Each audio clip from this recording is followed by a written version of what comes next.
Dalam perang, seminggu itu waktu yang lama. Apa saja bisa terjadi, dan bagi Rusia, hanya dalam 7 hari, prospek kebangkitan ekonomi ekspor minyak bisa berubah menjadi kekacauan besar akibat serangan Ukraina jauh ke dalam wilayahnya. Itulah yang terjadi saat Rusia harus melewati 7 hari neraka yang merenggut segalanya. Ukraina dalam seminggu berhasil melakukan hal yang gagal dicapai sanksi bertahun-tahun, sementara Rusia hanya bisa memunguti puing yang terbakar. Pertama kita mulai dari tanggal 31 Maret. Saat itulah berita tersebar bahwa Ukraina telah melancarkan serangan jauh ke dalam wilayah Rusia yang menargetkan pelabuhan pentingnya di Laut Baltik, Ust-Luga. Serangan tersebut menargetkan kompleks minyak besar yang bertanggung jawab memproses 700.000 barel ekspor minyak setiap hari. Selain ekspor minyak, biji-bijian, pupuk, dan batu bara, serangan ini menghantam jaringan ekspor Laut Baltik yang menangani 40% penjualan minyak Rusia. Itu saja sudah menjadi kabar buruk bagi Putin. Namun, yang terjadi pada 31 Maret bukan sekedar peristiwa tunggal, melainkan lebih mirip perayaan kemenangan. Karena itu adalah penegasan dari serangkaian serangan jauh ke dalam wilayah Rusia selama sepekan yang menargetkan Ust-Luga dan pelabuhan utama Rusia lainnya di Baltik, Primorsk.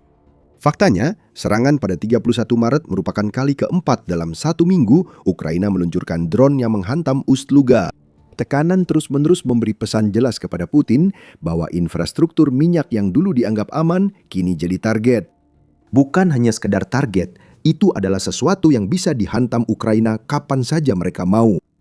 Hal yang sama berlaku untuk Primorsk yang memang pantas menjadi sasaran serangan Ukraina berulang selama sepekan neraka bagi Rusia yang pasti terasa seolah tak akan berakhir. Media United 24 memberikan rinciannya, mencatat bahwa kampanye Ukraina terhadap pelabuhan-pelabuhan Putin di Laut Baltik dimulai pada 23 Maret dengan beberapa serangan yang tampaknya terisolasi. Ukraina kembali melancarkan sanksi terbang, tampaknya sebagai respons terhadap kemampuan Rusia memanfaatkan kekacauan di Iran saat ini. Tapi sepertinya memang hanya itu saja, dan jika memang begitu, itu sudah cukup. Serangan pada 23 Maret menyebabkan beberapa ledakan di Primorsk serta kebakaran di tangki bahan bakar. Tangki-tangki itu sangat penting untuk pengoperasian pelabuhan yang dapat menyimpan 921.000 ton minyak mentah dan 240.000 ton produk minyak bumi saat beroperasi pada kapasitas puncaknya. Namun, apa yang tampak seperti serangan terisolasi ternyata sama sekali bukan.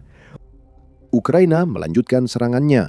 Hari demi hari, drone terus menghujani Ust-Luga dan Primorsk dalam sebuah kampanye dahsyat yang jauh lebih besar dan kuat daripada apapun yang bisa diperkirakan oleh Putin. Pelabuhan-pelabuhan ini mestinya aman. Itulah alasan Rusia menggunakannya. Namun drone Ukraina telah menempuh ratusan mil, menghindari pertahanan udara atau bahkan tidak menemuinya sama sekali, menyebabkan 7 hari duka bagi pemimpin sadis yang memerintahkan invasi ke Ukraina. Setelah minggu neraka itu, Rusia harus menghadapi sebuah kenyataan. Segalanya terbakar di Ust-Luga dan Primorsk, dan hasilnya sudah jelas terlihat. 3 kapal tanker bahan bakar di Ust-Luga hancur dalam serangan 29 Maret. Tangki-tangki itu berkapasitas total 90.000 ton minyak, dan semuanya terbakar bersama sisa-sisa tangki yang hancur. Serangan Ukraina pada 25 Maret di pelabuhan itu menghancurkan 5 tangki penyimpanan, membakar 150.000 ton bahan bakar, dan mengenai 3 kapal tanker Shadow Fleet yang bersandar. Kerusakan serupa terjadi di Primorsk, memaksa Rusia beberapa kali menghentikan seluruh pemuatan minyak minggu lalu. Saat mereka memadamkan api, menilai kerusakan, dan menyadari perbaikan pelabuhan yang hancur akan memakan waktu berminggu-minggu atau berbulan-bulan untuk mendekati kapasitas semula. Bahkan jika perbaikan dimulai, Rusia tahu Ukraina bisa kembali menargetkan pelabuhan itu. Selama 7 hari neraka itu, tak ada yang bisa menghentikan mereka. Rusia juga tak mungkin bisa menghentikan serangan selanjutnya. Lalu lintas kapal tanker armada bayangan, atau lebih tepatnya ketiadaannya, juga cukup menunjukkan situasinya. Selama minggu antara 23 dan 31 Maret, hanya 4 kapal tanker yang dimuat di Primorsk. Jumlah biasanya adalah 10. Ukraina menurunkan volume pemuatan kapal tanker 60%. Di Ust-Luga, penurunannya bahkan lebih besar karena hanya 2 dari 8 kapal yang biasanya dimuat, sehingga penurunannya mencapai 80%. Lebih sedikit kapal tanker terisi, berarti penjualan minyak menurun. Dari angka biasanya sekitar 4,1 juta barrel yang diekspor setiap hari, penjualan minyak Rusia anjlok menjadi hanya 2,3 juta barrel. Itu berarti ada 1,8 juta barrel yang tidak terjual setiap hari, Padahal Rusia sedang berusaha mengambil keuntungan selagi bisa karena harga minyak melonjak tajam setelah operasi Epic Fury. Tentu saja, semakin sedikit barrel yang terjual juga berarti pendapatan yang dihasilkan oleh industri minyak Rusia semakin berkurang. Laporan media United 44 pada 31 Maret memuat rinciannya. Laporan itu menyebutkan bahwa harga rata-rata minyak mentah Urals Rusia telah naik sebesar $11,30 mencapai angka tertinggi $73,24 per barel akibat perang di Iran. Namun meskipun terjadi kenaikan tajam ini, minggu neraka yang Ukraina timpakan kepada Rusia dengan serangan udaranya membuat Rusia hanya menghasilkan $1,44 miliar untuk minggu yang berakhir pada 29 Maret. Minggu lalu raksasa minyak Rusia meraih pendapatan $2,45 miliar. Artinya lebih dari $1 miliar pendapatan minyak tidak dapat dipajaki Kremlin untuk perang.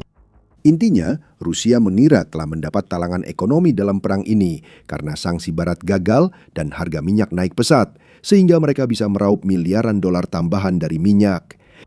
Kemudian situasi berubah. Ukraina menyerang target berkali-kali dengan drone mereka.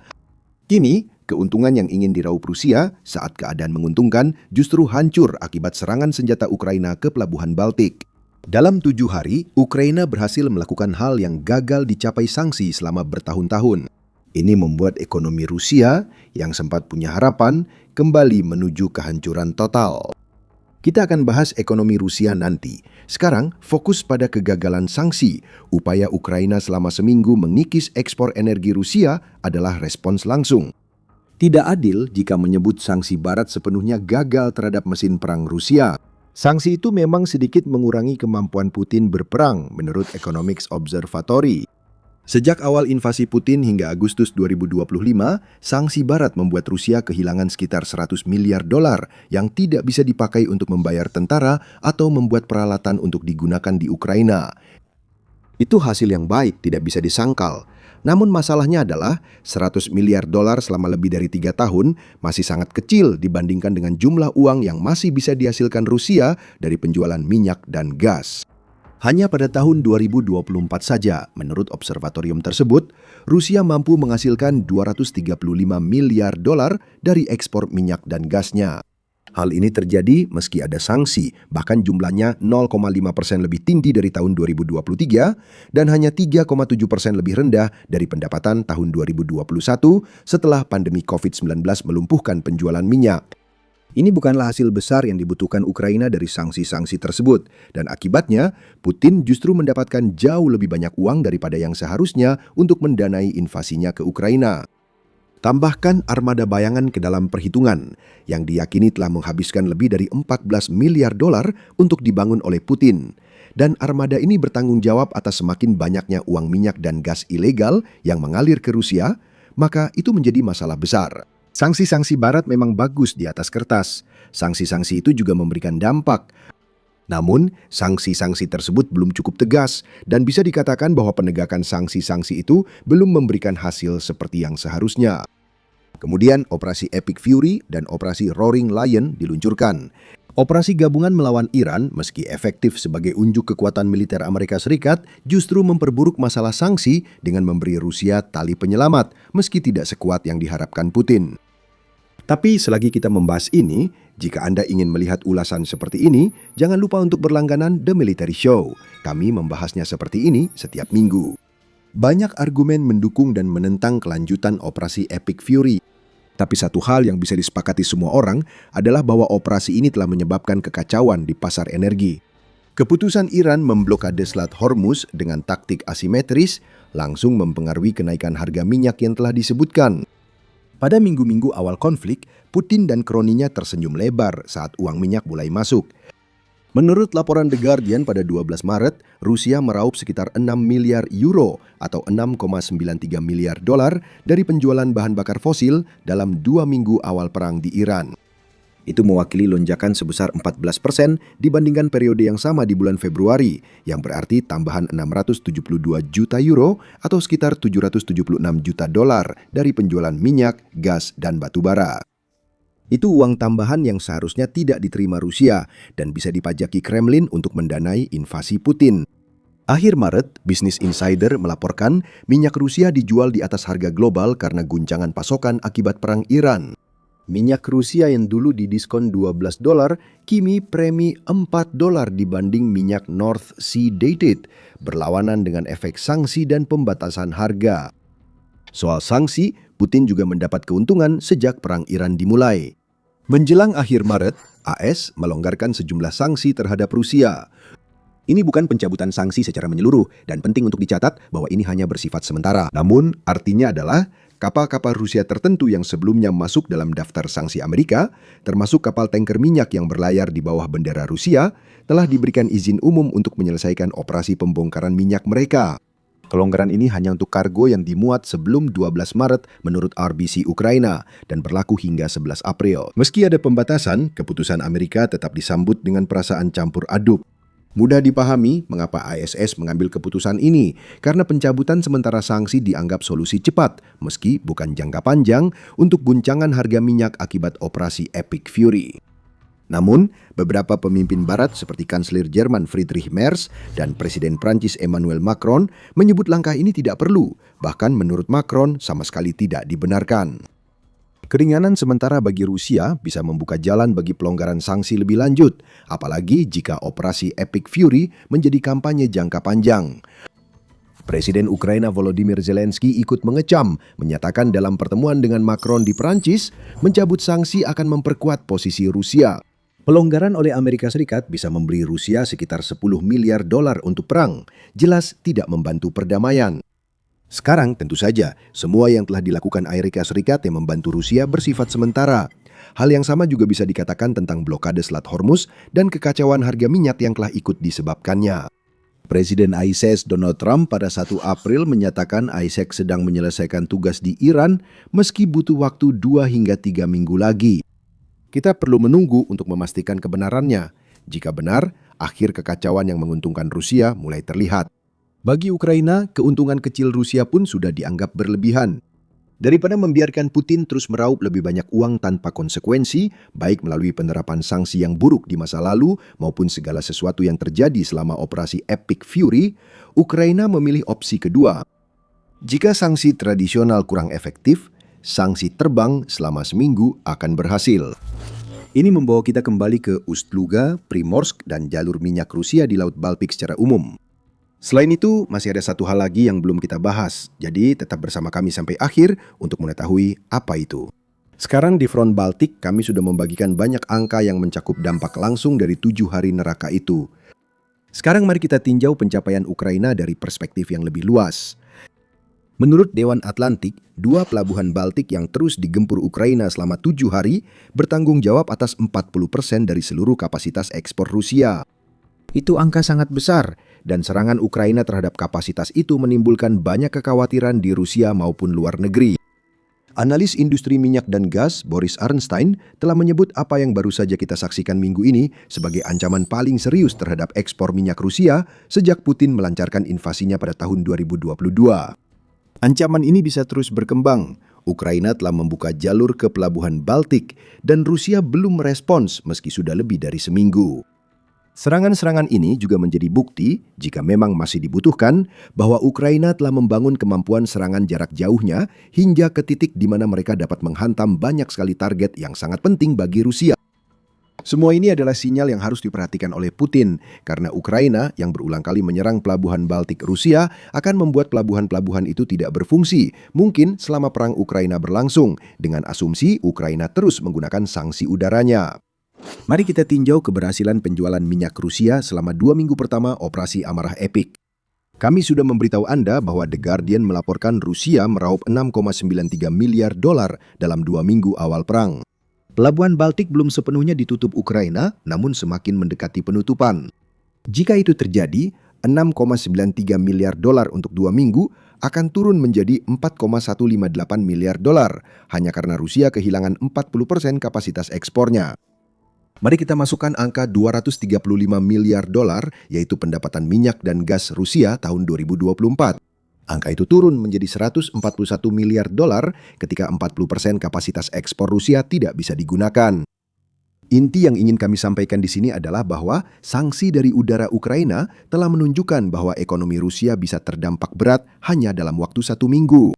Bayangkan apa yang bisa dicapai Ukraina jika menyerang sebulan atau setahun. Pelabuhan-pelabuhan Baltik bisa diubah menjadi zona panas yang tidak akan mau dimasuki oleh kapten kapal tanker manapun yang masih waras. Ini bisa menarik miliaran dolar dari dana perang Putin. Situasinya makin menguntungkan bagi Ukraina. Sebelumnya kami sebutkan masih ada hal yang belum dibahas di video ini. Hal lain itu adalah Siberia. Jika Putin berpikir bahwa apa yang terjadi di pelabuhan Baltik Rusia adalah masalah saat ini, dia akan sangat marah ketika dia menyadari bahwa Ukraina telah menghubungkan berbagai hal untuk menciptakan kampanye yang dirancang untuk melumpuhkan ekonomi Rusia.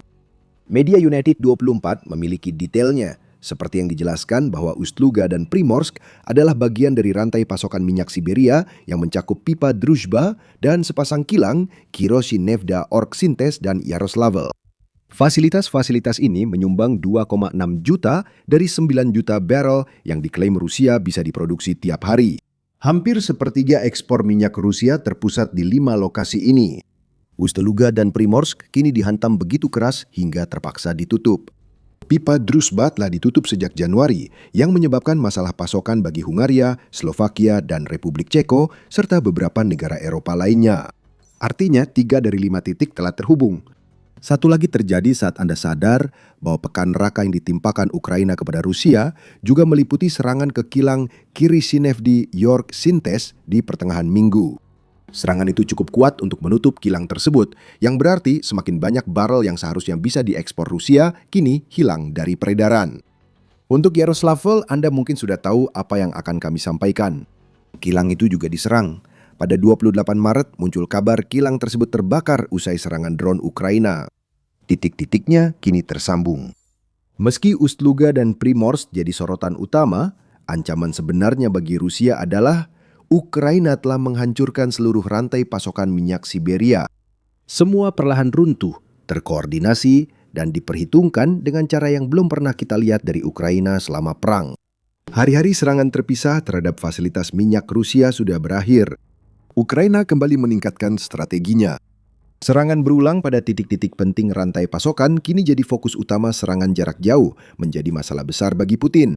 Dia kehilangan aset penting yang menopang ekonomi Rusia saat ekonomi stagnan. Bahkan ahli pro-Kremlin menyebut ekonomi itu dibuat bertekuk lutut. Bank Sentral Rusia, Sekolah Tinggi Ekonomi, dan Pusat Analisis Makroekonomi serta Peramalan Jangka Pendek, semuanya mengeluarkan indikator bahwa ekonomi Rusia telah memasuki resesi sejak November 2025. Keadaan hanya akan makin memburuk. Ukraina membuat Rusia terpojok. Tantangannya sekarang adalah bagaimana mempertahankan Rusia tetap dalam posisi itu. Minggu yang penuh penderitaan ini seharusnya menjadi rangkaian pukulan bertubi-tubi yang diikuti dengan pukulan keras, uppercut, dan segala serangan lain yang bisa Ukraina lancarkan ke Rusia. Tugas Ukraina kini memastikan rantai pasokan Siberia tetap terputus. Penutupan sementara menunjukkan efektivitas sanksi udara Ukraina, namun jika Ukraina terus melakukannya, operasi Epic Fury akan berakhir. Infrastruktur Rusia tidak akan bisa pulih dan miliaran yang sudah hilang akibat serangan Ukraina akan menjadi puluhan miliar. Itu bisa cukup untuk menekan Putin agar mengakhiri invasinya. Saat Rusia masih berusaha memulihkan diri usai minggu neraka yang terus disulut Ukraina, Ukraina justru makin kuat. Kesepakatan di Timur Tengah ditandatangani untuk menjamin masa depan keuangan dan kemampuan tempur Ukraina dalam jangka panjang. Saat asap beracun mencekik Sankt Petersburg Rusia, pasti bertanya-tanya apa yang baru saja menimpanya. Kami bisa memberitahu Anda, Ukraina baru saja menyerang sebuah pelabuhan di Sungai Neva Rusia dengan sangat keras, sehingga Sankt Petersburg menjadi tak layak huni dalam semalam. Perang telah menghantam Rusia sendiri dan rakyat Sankt Petersburg kini takut pada Ukraina. Memang seharusnya begitu. Masih banyak drone Ukraina kemungkinan besar akan kembali ke Sankt Petersburg lebih cepat dari perkiraan. Sankt Petersburg mungkin berkata, jangan sampai terulang lagi. Maaf. Tapi keinginan itu tidak akan terkabul. Saat ini ada asap di atas air di pelabuhan Ust-Luga yang terletak di Sungai Neva. Namun asap itu meluas melewati batas pelabuhan dan sungai yang terhubung dengan pelabuhan itu. Saat fajar menyingsing di Saint Petersburg, para penduduk terbangun bukan oleh sinar matahari pertama di hari musim semi yang baru, melainkan oleh selimut asap tebal yang menyesakkan memenuhi langit. Keriuhan dan kesibukan kota yang biasa digantikan oleh ketenangan yang aneh dan penuh ketakutan saat warga memandang keluar jendela melihat awan hitam yang tak mampu ditembus matahari. Banyak orang mungkin sudah menebak yang terjadi. Drone jarak jauh Ukraina kembali menyerang.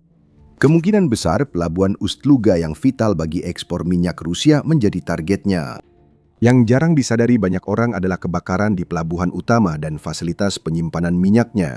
Yang mereka lihat hanyalah asap dan mereka bukan satu-satunya.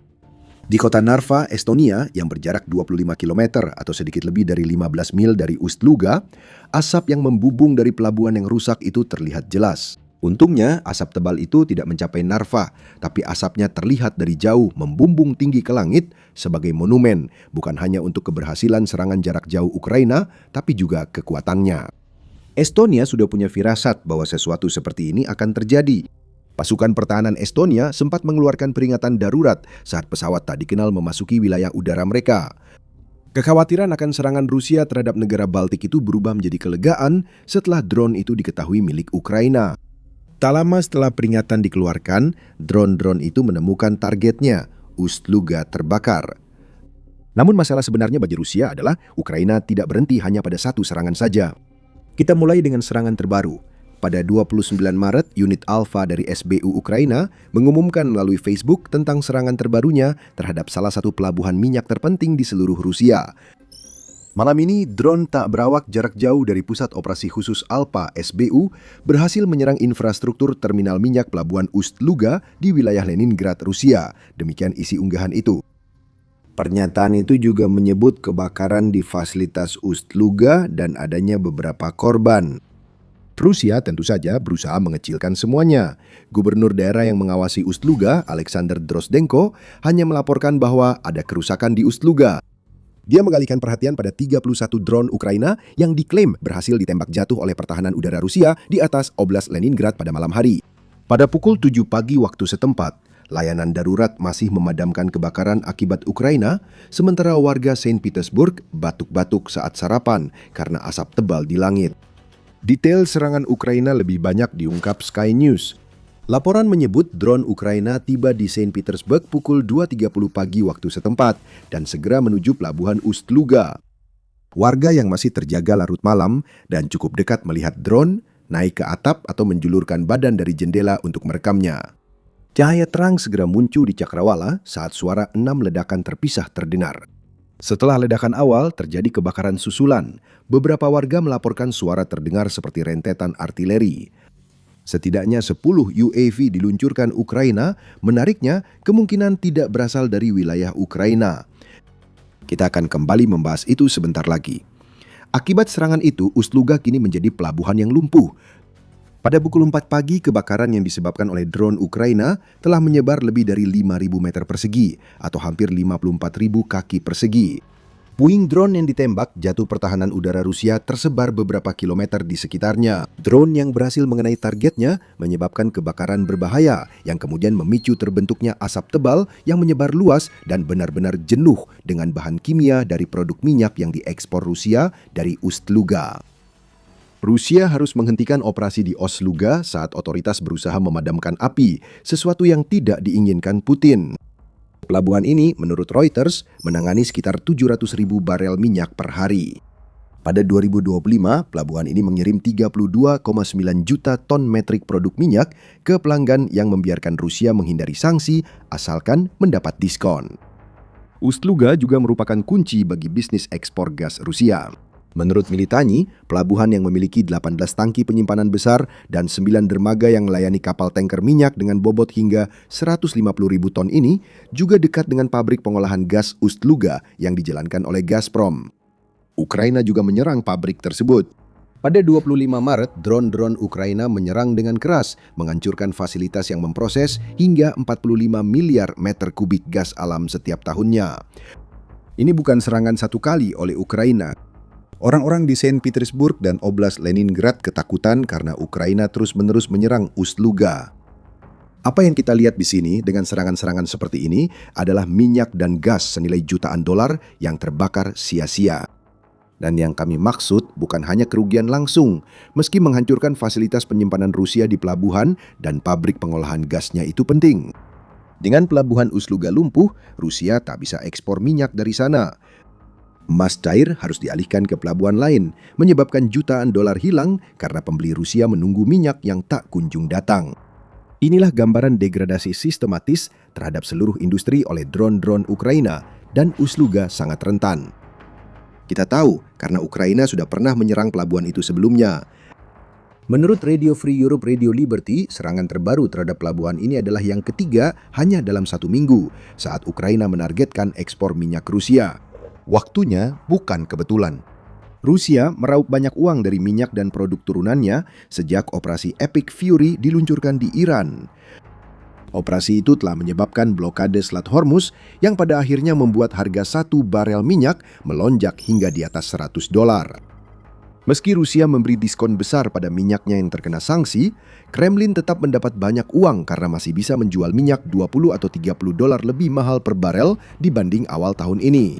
Ukraina harus menghentikan situasi itu, dan cara terbaik menurut mereka adalah menyerang salah satu pelabuhan minyak utama Rusia secara bertubi-tubi. Ust-Luga bukan satu-satunya pelabuhan yang disasar Ukraina. Terminal minyak utama lainnya di Laut Baltik di Primorsk juga telah menjadi target drone Ukraina, menyebabkan kebakaran dan penutupan yang serupa dengan yang kita lihat di Ust-Luga. Ukraina mengirim pesan ke Putin di sini. Ada 2 pesan. Pertama, Rusia tidak boleh mengambil untung dari gejolak harga minyak akibat perang di Iran. Kedua, Ukraina bisa menyerang fasilitas minyak Rusia jauh lebih ke dalam wilayah Rusia dari yang diperkirakan Putin. Dampak serangan terbaru Ukraina sangat besar dan belum pernah terjadi sebelumnya terhadap Rusia. Tapi sebelum kita membahas lebih dalam tentang itu, ini adalah pengingat singkat bahwa Anda sedang menonton acara militer. Jika Anda belum berlangganan, sekarang adalah waktu yang tepat untuk menekan tombolnya agar Anda tidak pernah ketinggalan video. Di Ust-Luga, Ukraina merusak 2 dermaga utama pelabuhan serta tangki dan gardu transformator penting untuk memuat minyak Rusia ke kapal tanker. Berbicara tentang kapal tanker tersebut, 6 diantaranya sedang melakukan pemuatan saat serangan Ukraina terjadi, menurut laporan Sky News, dan semuanya harus dievakuasi. Saat ini, setidaknya 15 kapal menganggur di teluk dekat pelabuhan. Mereka belum akan memuat karena pelabuhan Ust-Luga masih sangat panas. Jika Anda ingin kapal meleleh dan awak tewas, berlayar ke Ust-Luga adalah cara tercepat saat ini. Layanan darurat di Rusia melaporkan bahwa setidaknya 2 pekerja pelabuhan terluka dalam serangan Ukraina dan 200 orang telah dievakuasi dari zona kebakaran. Leningrad dalam keadaan darurat dan polusi tinggi di Saint Petersburg mengingatkan rakyat Rusia bahwa perang yang dipicu pemimpin mereka bisa berdampak meski mereka tak berada di garis depan. Kami sebelumnya menyebut Ukraina mungkin memakai pendekatan baru dalam serangan ini. Biasanya Ukraina meluncurkan drone jarak jauh dari wilayahnya sendiri. Jarak antara Ukraina dan Ust-Luga lebih dari 850 km atau sekitar 530 mil dari perbatasan ke pelabuhan. Jaraknya cukup jauh, tapi Ukraina punya drone yang mampu menempuhnya, sehingga serangan dari wilayahnya sendiri sangat mungkin. Namun, jika Sky News benar, Ukraina tidak mengambil pendekatan ini dalam serangan Ust-Luga. Media mengklaim 10 hingga 12 drone jarak jauh Ukraina untuk serangan ini diluncurkan dari perairan Teluk Finlandia, bukan dari wilayah Ukraina. Penilaian ini berdasarkan informasi sumber terbuka tentang lintasan drone yang dirilis Flight Radar 24. Pelacak melaporkan drone Ukraina terbang rendah di atas teluk menuju Ust-Luga sehingga bisa menghindari pertahanan udara pelabuhan. Deep State, yang merupakan analis sumber terbuka lainnya, menambahkan bahwa Ukraina meluncurkan drone tersebut dari platform laut. Itu menimbulkan pertanyaan menarik. Apakah Ukraina mengirim platform lautnya ke Teluk Finlandia untuk meluncurkan drone itu? Ukraina punya kapal drone yang bisa meluncurkan drone FPV seperti Barracuda. Tapi drone FPV tidak akan menimbulkan kerusakan sebesar di Ust-Luga. Ukraina mungkin mengirim kapal patroli ke Laut Baltik untuk meluncurkan drone, namun ada kemungkinan lain. Apakah Ukraina berkoordinasi dengan negara lain dalam serangan ini? Sky News menilai hal itu mungkin dan menyebut Ukraina perlu memanfaatkan perairan Finlandia dan Estonia agar serangan tersebut bisa dilakukan. Jika memang begitu, apakah Finlandia atau Estonia memberikan bantuan langsung di sini? Apakah mereka tahu Ukraina mengirimkan platform laut ke perairannya untuk meluncurkan drone? Pertanyaan ini tak terjawab, meski pasukan pertahanan Estonia meningkatkan siaga saat melihat drone tak dikenal di perairannya. Hal itu menunjukkan Estonia tidak terlibat. Setiap negara lain yang membantu Ukraina akan berisiko memicu eskalasi serius dengan Rusia. Jadi penjelasan yang paling mungkin berdasarkan data sumber terbuka yang tersedia adalah bahwa Ukraina menyelundupkan drone-drone miliknya ke Laut Baltik dan kemudian meluncurkannya dari platform laut milik mereka sendiri. Bagaimanapun juga, Putin pasti sangat geram. Jika Ukraina dibantu, pasti dari negara anggota NATO, sehingga memperbesar keluhan Rusia terhadap organisasi itu. Jika Ukraina berhasil melakukannya sendiri, berarti mereka telah mengembangkan kapal untuk meluncurkan drone jarak jauh ke Rusia. Ini masalah bagi Putin. Kini lebih banyak target daripada sebelumnya yang rentan terhadap drone Ukraina, dan Ust-Luga jadi contoh nyata saat drone-drone itu tepat sasaran. Jadi kita tahu apa yang diserang Ukraina, dan kita memiliki beberapa laporan sumber terbuka yang memberikan petunjuk tentang bagaimana Ukraina berhasil melakukan semuanya. Tapi apa dampak serangan Ust-Luga terhadap Rusia? Ada dua hal yang perlu dipertimbangkan, jaringan minyak Baltik Rusia dan dampak tindakan Ukraina terhadap rakyat, terutama di Saint Petersburg dan sekitarnya. Di sisi minyak Baltik kita sudah bahas, Ukraina tak hanya menargetkan Ust-Luga sepekan terakhir. Ukraina juga telah menyerang pelabuhan minyak lain di Primorsk, dan pada 26 Maret muncul kabar bahwa drone Ukraina juga menghantam kilang minyak sintesis organik Kirishi yang terletak di tenggara Saint Petersburg.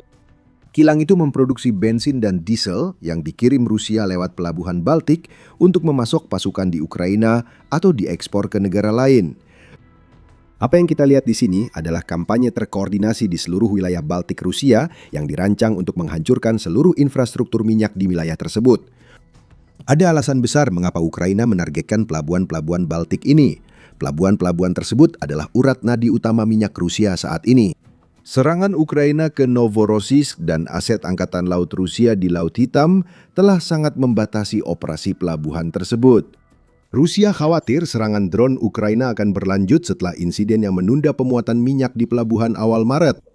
Dengan pelabuhan utama Rusia di Laut Hitam rusak, Ukraina kini beralih menargetkan infrastruktur Laut Baltik yang lebih penting bagi Putin. Pelabuhan Ust-Luga dan Primorsk menangani porsi signifikan dari ekspor minyak Rusia, sehingga sangat penting bagi penjualan luar negeri Rusia.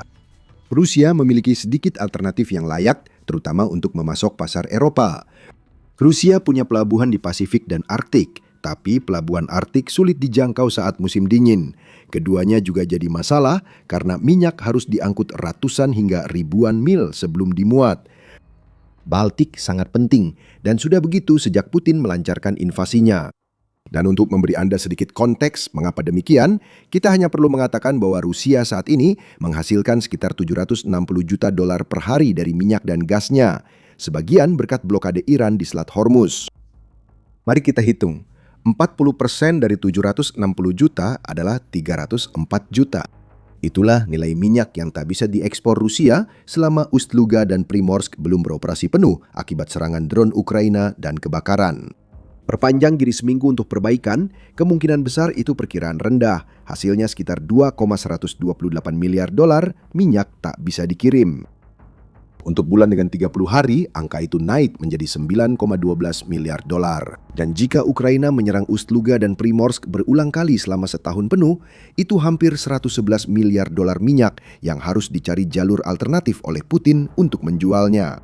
Jika pelabuhan Baltik ditutup, kapasitas pelabuhan Rusia lain tak cukup untuk mengekspor seluruh minyak Rusia. Kamu tidak bisa memindahkan jutaan barel minyak ke pelabuhan lain tanpa kendala logistik. Tindakan Ukraina di Ust-Luga dan wilayah Baltik Rusia bertujuan mencegah Putin meraih keuntungan dari operasi yang tak terkait Rusia atau Ukraina, melainkan sepenuhnya soal Iran. Kami sudah bilang sebelumnya, waktu serangan-serangan ini bukanlah suatu kebetulan. Boris Arnstein, seorang analis energi, mengatakan hal yang sama, menyatakan bahwa ketelitian dan skala serangan terbaru Ukraina di wilayah Baltik telah menjadikannya ancaman paling serius terhadap ekspor minyak dan produk minyak Rusia sejak perang dimulai. Sulit membantahnya, namun bagi warga Saint Petersburg, masalahnya bukan soal uang yang tak bisa dihasilkan Putin untuk mesin perangnya. Masalah utamanya adalah ketakutan besar akibat serangan drone Ukraina di seluruh wilayah yang menimbulkan asap terlihat dari belasan mil. Awan asap itu, omong-omong, menyebabkan tingkat partikel halus berbahaya PM2,5 di udara menjadi 15 kali lebih tinggi dari tingkat aman. Di tempat-tempat seperti distrik Vasiliostrovsky dan Podrogradsky, Asap menembus melalui sistem ventilasi dan masuk ke rumah-rumah warga yang berusaha menghindari keluar rumah karena takut menghirup udara beracun. Dampak kesehatan awan asap ini mungkin kurang penting dibandingkan rasa takut yang menghantui warga Saint Petersburg dalam konteks perang Ukraina. Mereka sudah menghadapi pemadaman internet bergilir oleh Putin yang kini meluas hingga kota-kota terbesar di Rusia. Pemadaman ini terjadi akibat Kremlin menerapkan sistem whitelist baru menurut laporan Kyiv Independent pada 22 Maret. Sistem itu hanya mengizinkan akses ke situs web pro-pemerintah, media sosial, dan sumber resmi Kremlin. Warga Saint Petersburg hanya mendapat info resmi yang tidak memberitahu apa yang terjadi di Ust-Luga, jikapun mereka masih bisa mengakses internet. Awan kematian besar mengancam wilayah itu, dan kurangnya informasi membuat situasi makin tidak tenang. Bahkan, pendukung setia Putin dan kebijakannya pun akan sangat ketakutan. Dibohongi itu satu hal, namun berbeda jika harus menghirup udara beracun akibat pelabuhan minyak Rusia terbakar sambil tetap menganggap Putin bisa melindungi Rusia. Ukraina sangat mengandalkan hal ini. Semakin besar ketakutan di masyarakat Rusia, semakin kuat keinginan mengakhiri apa yang disebut operasi militer khusus Putin. Ust-Luga diduga terkait minyak Baltik Rusia dan serangan Ukraina telah menanganinya. Namun dampak sesungguhnya mungkin terasa di jalan-jalan Rusia, bukan di kilang atau terminal minyaknya. Minyak terbakar di Baltik, namun bukan karena Putin memulai perang dengan negara-negara Baltik. Bukan, justru Ukraina baru menyerang lagi, menargetkan pelabuhan utama Rusia di Laut Baltik yang penting bagi Putin untuk menjaga pendapatan minyak. Pelabuhan itu telah dihancurkan, dan sekarang Putin harus menghadapi kenyataan bahwa Rusia kehilangan sesuatu yang tidak akan pernah bisa digantikan. Pada malam tanggal 23 Maret, Ukraina meluncurkan lebih banyak drone-nya ke Rusia. Hal itu saja mungkin tidak terlihat layak diberitakan. Strategi jarak jauh Ukraina sudah lama ditetapkan, jadi serangan lain seharusnya tidak mengejutkan. Namun serangan kali ini berbeda. Target Ukraina pada 23 Maret adalah Primorsk yang terletak di Oblast Leningrad dan menjadi lokasi terminal minyak Transneft, salah satu pusat ekspor minyak terpenting di Federasi Rusia. Primorsk memungkinkan Putin menyalurkan minyak ilegal lewat armada bayangan Rusia ke pembeli global. Ukraina baru saja meluncurkan sesuatu yang sangat kuat ke pelabuhan itu hingga menyebabkan penutupan selama berhari-hari atau berminggu-minggu. Kita akan bahas senjata yang mungkin dipakai Ukraina dalam serangan terbaru ini sebentar lagi. Pertama, ada hasilnya. Dalam serangan terbaru terhadap infrastruktur energi dan ekspor minyak Rusia, Ukraina menargetkan tangki bahan bakar di pelabuhan yang menyimpan produk minyak untuk dikirim Rusia ke negara lain. Ada dua cerita, apa yang dikatakan Rusia telah dilakukan Ukraina dan apa yang ditunjukkan foto satelit dari pelabuhan Primorsk. Setidaknya Rusia tidak berbohong untuk mengelak serangan itu. Menurut saluran Telegram Astra, Gubernur Oblast Leningrad Alexander Drozdenko telah melaporkan bahwa drone Ukraina memang telah menyerang tangki penyimpanan bahan bakar di Primorsk. Drozdenko mengatakan satu lagi berhasil dihancurkan pertahanan udara namun tetap menimbulkan kerusakan. Salah satu drone jatuh dan merusak tiang saluran listrik di dekat desa Yemilovo di distrik Vyborg. Petugas pemadam memadamkan rumput kering di ladang lokasi jatuhnya drone. Upaya menangkis serangan masih berlangsung, ujar gubernur. Kerja bagus, Drozdenko. Anda berhasil menghindari alasan konyol soal puing-puing drone yang sering digunakan Rusia saat drone Ukraina mengenai target, meski belum sepenuhnya lepas dari alasan itu. Drone jatuh bukan berarti puingnya menyebabkan kebakaran besar, jadi setidaknya itu bisa jadi pertimbangan ke depannya. Namun, hanya satu tangki penyimpanan bahan bakar. Tuan Drozdenko, Anda lupa bahwa foto satelit tersedia dan mengungkap lebih banyak tentang kejadian di Primorsk daripada yang ingin Anda biarkan dunia ketahui. Foto-foto yang dibagikan akun X Euromaidan Press menunjukkan Ukraina menghancurkan lebih dari satu tangki. Setidaknya 4 tangki telah terbakar akibat serangan Ukraina, dan karena api masih berkobar di Primorsk, selalu ada kemungkinan lebih banyak lagi yang akan terbakar. Foto satelit memperlihatkan tangki bahan bakar di Primorsk disusun berpasangan. Salah satu pasangan hancur total, menandakan 2 tangki rusak. Di 2 pasangan lain, ada 1 tangki penyimpanan terbakar di tiap pasangan. Asap kebakaran menutupi pasangan tangki lain di foto, kemungkinan 5 atau 6 tangki terdampak. Ini kerugian besar bagi Rusia. Serangan Ukraina cukup besar hingga memaksa evakuasi personel dan penutupan pelabuhan yang krusial bagi upaya Putin menggunakan armada bayangan agar miliaran dolar uang minyak terus mengalir ke Moskow. Namun sebelum membahas lebih lanjut, kami sudah memberitahu bahwa serangan ke Primorsk berbeda dari sebagian besar serangan Ukraina lainnya karena senjata yang digunakan. Faktanya, Ukraina pernah menyerang Primorsk. Pada September 2025, Ukraina melakukan serangan drone ke pelabuhan yang sama yang juga diserangnya pada 23 Maret. Serangan itu memberikan dampak. Itu bagian dari serangan 221 drone Ukraina ke beberapa wilayah Rusia yang menyebabkan kebakaran pada kapal di Primorsk dan stasiun pompa di pusat ekspor minyak.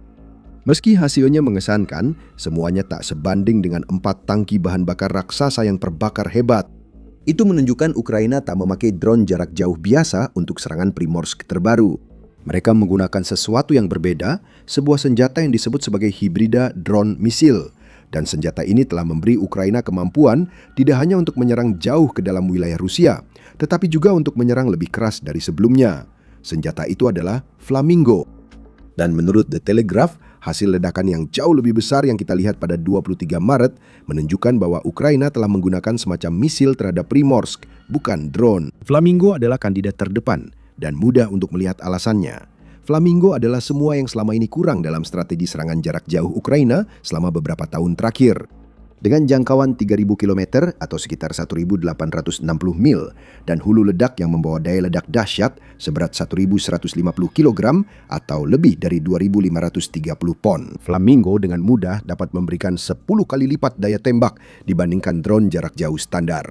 Drone misil hibrida buatan Ukraina ini menjadi alternatif rudal Storm Shadow dan Atacams dari barat yang sebelumnya digunakan, karena rudal tersebut jangkauannya terbatas dan Ukraina sering harus minta izin kepada pembuat rudal itu sebelum menyerang. Flamingo tidak mengalami masalah seperti itu. Fakta bahwa fasilitas yang diserang Ukraina berjarak sekitar 1.000 km atau sekitar 621 mil dari perbatasan Ukraina-Rusia menunjukkan Ukraina memakai senjata berjangkauan jauh dan daya tembak kuat. Flamingo jadi kandidat utama karena Ukraina diduga mewarnai Primorsk dengan warna merah muda sebelum membakar pelabuhan. Sebentar lagi kami akan jelaskan alasan Ukraina memilih Primorsk sebagai target baru. Tapi sebelum itu, Anda mungkin sudah cukup tahu tentang serangan jarak jauh Ukraina sampai saat ini untuk menebak bahwa Primorsk bukan satu-satunya target yang telah diserang. Dan itu juga terjadi pada 23 Maret ketika lebih banyak infrastruktur minyak Rusia akhirnya terbakar akibat serangan drone Ukraina. Staf Umum Angkatan Bersenjata Ukraina menyampaikan hal itu di Telegram dan mengonfirmasi serangan Ukraina di Primorsk. Kilang minyak Bashneft-Uverneft-Takim juga terkena serangan. Kebakaran di wilayah perusahaan tersebut telah dikonfirmasi. Staf Umum melaporkan kilang minyak Bashneft-Uverneft-Takim adalah mata rantai penting pasokan bahan bakar Angkatan Bersenjata Rusia. Kilang tersebut berada di Ufa yang merupakan bagian dari Republik Bashkortostan. Jaraknya sekitar 1.400 km atau hampir 870 mil dari Ukraina. Apakah Flamingo dipakai dalam serangan ini? Jika ya, staf umum belum memberi pernyataan atau mengungkapkan senjata yang digunakan di Primorsk.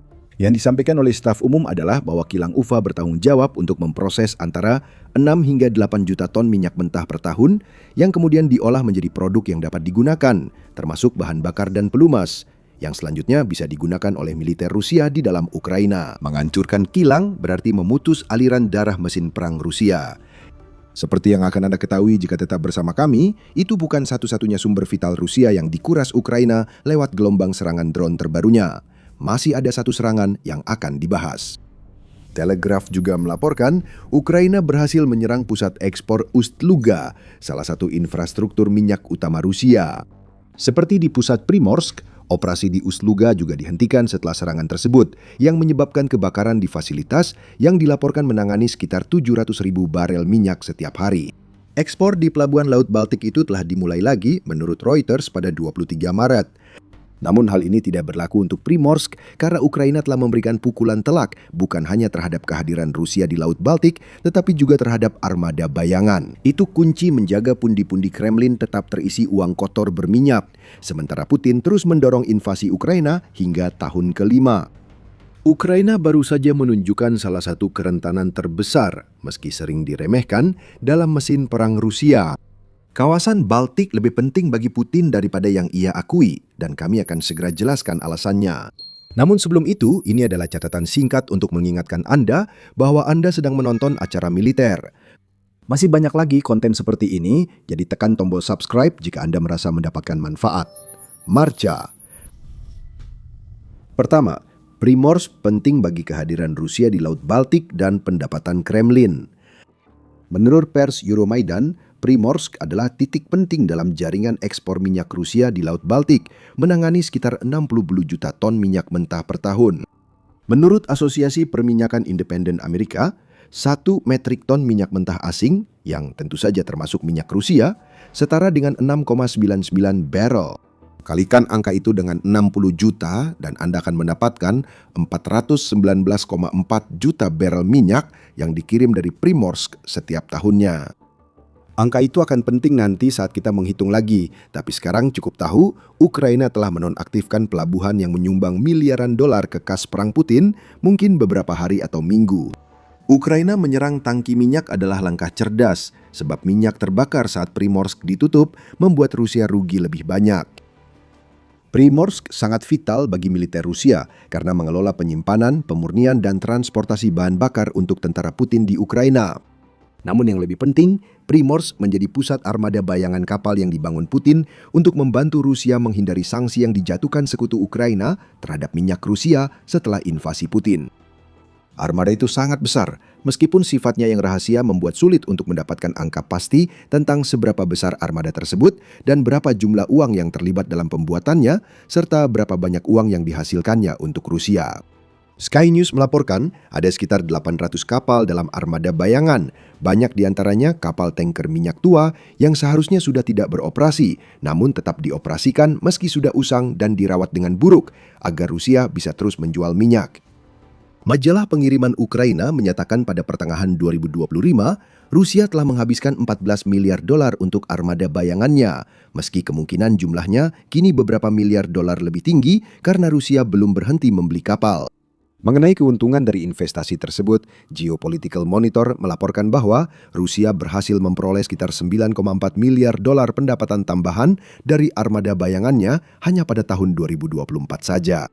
Jika kita mengasumsikan keuntungan serupa untuk tahun-tahun lain, di mana armada bayangan tersebut beroperasi, maka armada itu telah mengembalikan investasi Kremlin berkali-kali lipat. Sumber yang sama menyebut armada bayangan kini menyumbang 89% ekspor minyak mentah dan 70% minyak Rusia yang dijual lewat laut. Armada bayangan kini tampak lebih besar dari armada resmi tanker minyak Rusia, dan Primorsk menjadi salah satu pusat utama operasi gelap ini. Setiap hari armada bayangan gagal menjalankan rencana Putin, itu jadi pukulan besar baginya. Itu menurut Rivo Farah, seorang ahli ekonomi yang menjelaskan betapa pentingnya Primorsk dan Ust-Luga bagi armada bayangan Rusia.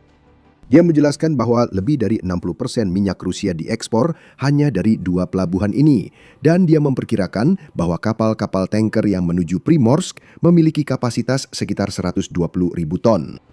Dengan ukuran besar, tiap tanker bisa angkut minyak senilai 50-60 juta dolar. Setiap hari tertunda di Baltik berarti uang minyak itu sampai ke Rusia lebih lama dan terlambat dipajaki Kremlin. Itu per kapal. Penutupan Primorsk bisa menyebabkan puluhan penundaan. Itu hanya akan berdampak negatif bagi Rusia ketika Putin melancarkan serangan musim semi yang dimulai sangat buruk di Ukraina hingga Rusia sudah mengalami jumlah korban terbanyak dalam satu hari sejauh ini pada tahun 2026. Uang yang masuk semakin sedikit, uang yang digunakan untuk serangan juga berkurang, dan semakin banyak tentara Rusia yang tewas. Logikanya sederhana, dan serangan Primorsk Ukraina bisa memicu hal-hal lain yang bahkan lebih mencurigakan yang dituduhkan dilakukan oleh armada bayangan di Laut Baltik. Dengan bertambahnya kapal armada bayangan di perairan itu, laporan kebakaran dan kerusakan infrastruktur komunikasi serta energi bawah laut di Baltik juga meningkat. Armada bayangan Rusia mengancam bukan hanya karena aliran uang minyak ke Rusia, tapi juga dampaknya pada keamanan negara di perairan Baltik, banyak diantaranya anggota NATO. Semua ini bahkan belum membahas dampak lingkungan buruk dari penggunaan kapal tanker tua Rusia untuk mengangkut minyak. Hanya dibutuhkan satu dari kapal tanker berkapasitas 120.000 ton ini yang bocor untuk menyebabkan bencana ekologi di Laut Baltik. Ukraina menyerang Primorsk bisa menjadi cara bagi negara itu untuk membuat salah satu pelabuhan Laut Baltik terpenting milik Rusia menjadi terlalu berbahaya untuk digunakan. Putin kini tahu Ukraina bisa serang Primorsk. Ukraina juga dapat menyerang Primorsk dengan senjata kuat yang mampu menghancurkan infrastruktur pelabuhan. Jika serangan masih berlanjut, apakah Rusia tetap akan memakai Primorsk untuk ekspor minyak? Mungkin, artinya akan lebih banyak minyak terbakar. Namun jika Rusia mundur, mereka akan kehilangan ancaman keamanan yang diciptakan melalui armada bayangan di Laut Baltik yang bisa merugikan ambisi Putin. Laut Baltik seharusnya jadi ajang Putin unjuk kekuatan.